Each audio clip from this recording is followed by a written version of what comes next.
I am Malenia, Blade of Nicola.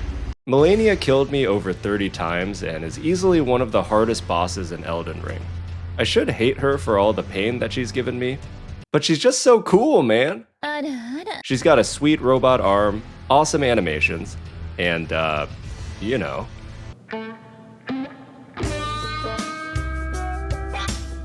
To celebrate the release of Erdtree, I got this sweet miniature of Malenia doing her infamous waterfowl dance pose, and I'm going to show you some cool techniques I used to make her, starting with the literal best gold I have ever painted.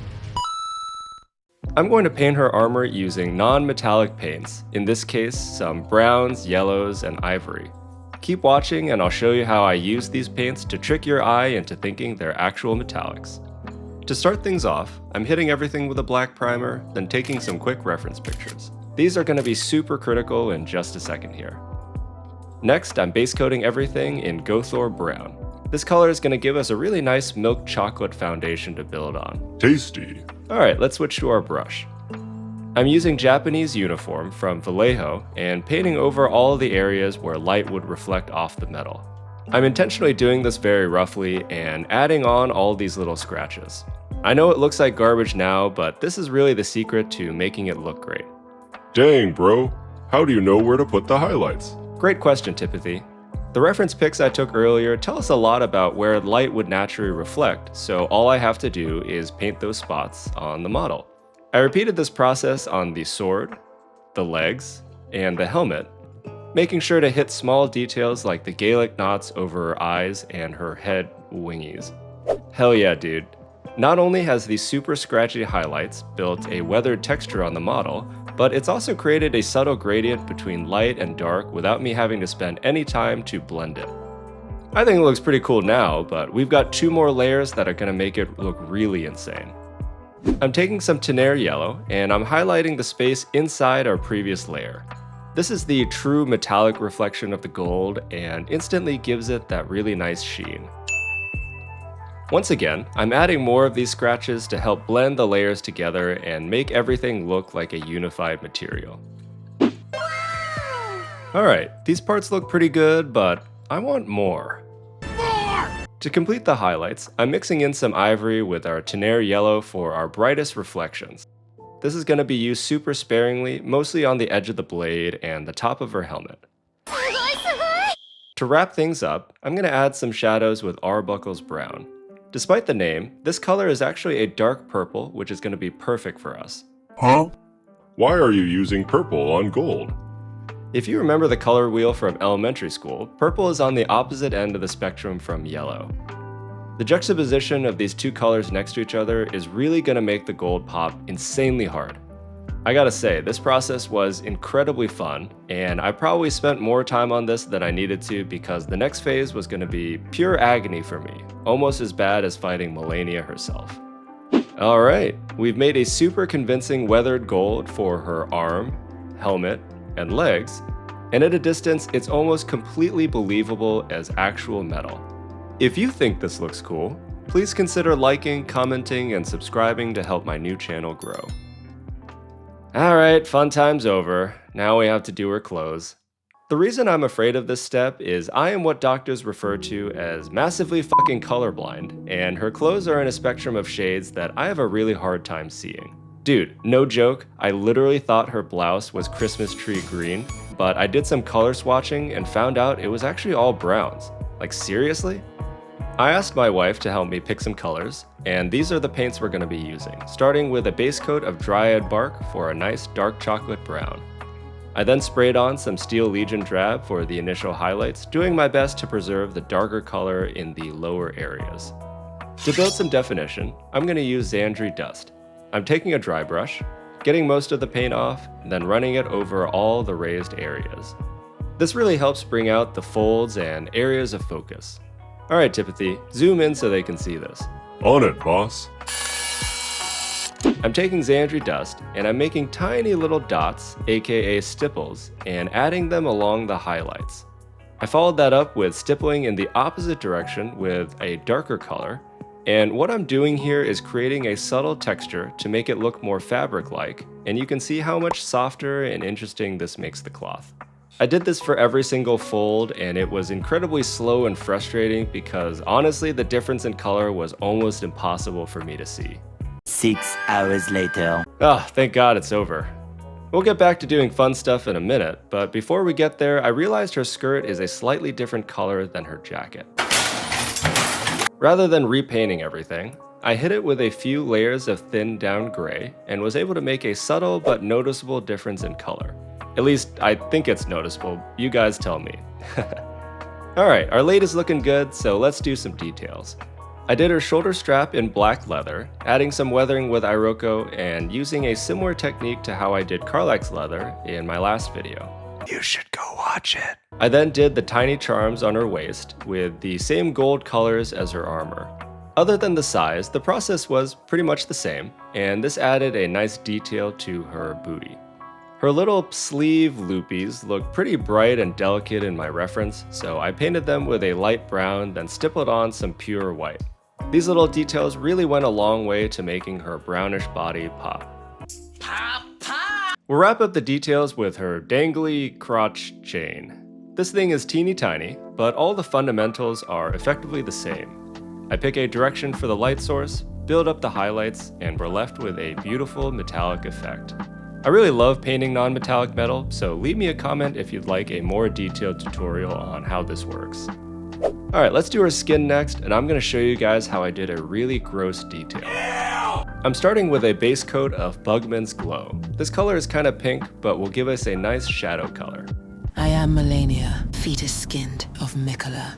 For our next layer, we're going to mix in some Cadian flesh. I am Malenia, sunburnt of Mikola. Then start blending in some light flesh. I am Malenia, blade of Mikola. Ah, that's better.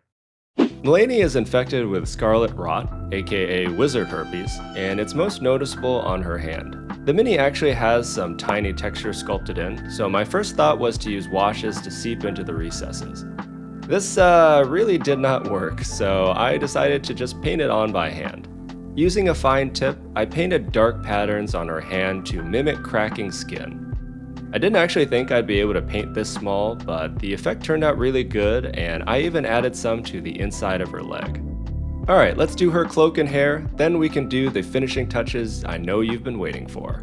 I sprayed some Vallejo dark red for a nice rich hue, then hit the high areas with corn red. The end result was nice and smooth, but kind of too perfect. I'm gonna have to do something extreme to fix this. Tipathy, bring me the forbidden tool. Ha ha ha ha ha. You dare ask me, Tipathy, demon lord of hell, for the forbidden tool? Behold the dark artifact. A cut-up piece of foam? I'm taking some spongy foam, dipping it in the base color, then gently pressing it on the cloak. This is going to slowly build up a nice mottled texture, as if the fabric had been rotting away for many years. I'm going to follow this up by doing the same thing with our highlight color, and the end result is really striking and seems much more thematic for the Lady of Rot. For her fur cowl, I used rainy gray as the base coat, then mixed in some light gray and started painting on some fur texture. The trick here is using light, thin brushstrokes and following the curve of the fur. The more layers we do, the more convincing it's going to look, and I finished things up by shading the areas with some dark brown, and now her cloak is all done. Alright, one more step before the resin pour, her hair. We'll start with a nice base coat of Mephiston red and... wait, that's too saturated. Let's try corn red. Okay, much better. For our first highlight, I'm mixing in some ice yellow, then painting on a hair texture with long, thin strokes. To give her hair a nice shine, I added some more ice yellow and painted on some reflections. I always try to picture the ladies in shampoo commercials when I'm trying to make this effect. Okay, her hair is done and... hold on, did I paint her hair pink? I am Malenia, weeaboo of Mikola. My color blindness is so annoying. I have special eyes. I repainted everything, but with more orangish colors, and now her hair is much more vibrant and red looking. Alright, at long last it's time for the base, then we can finish up the model. The base itself is a simple little island, but it also comes with two of these curvy boys.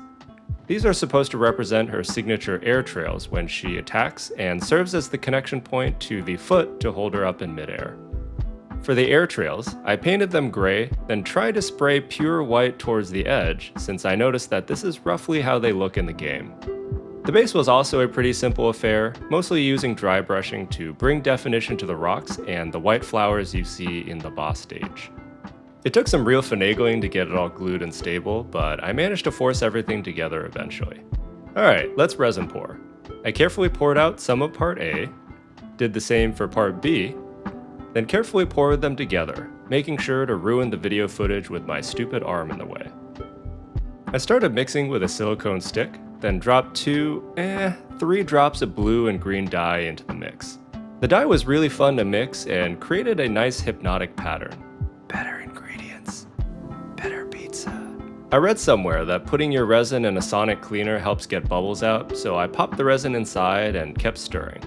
Okay, moment of truth. I put the base inside a mold, then gently started pouring in the resin. This was very nerve-wracking, but also super satisfying. I've never done a resin pour before, but I'll definitely be doing it again for future projects.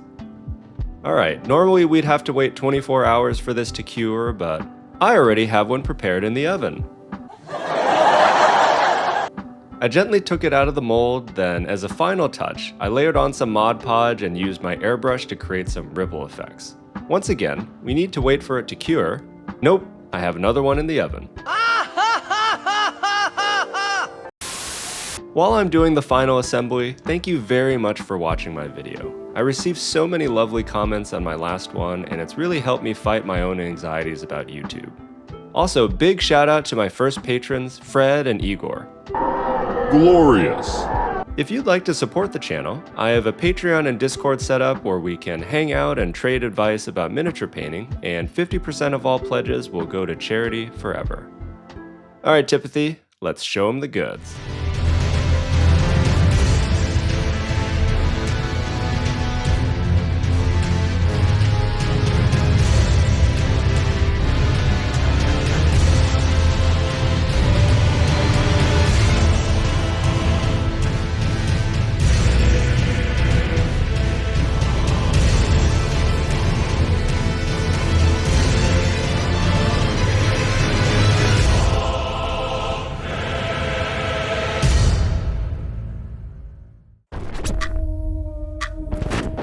You must perform the ritual. The hour of this world draws to a close. The beast will be satiated. The heavens will bleed.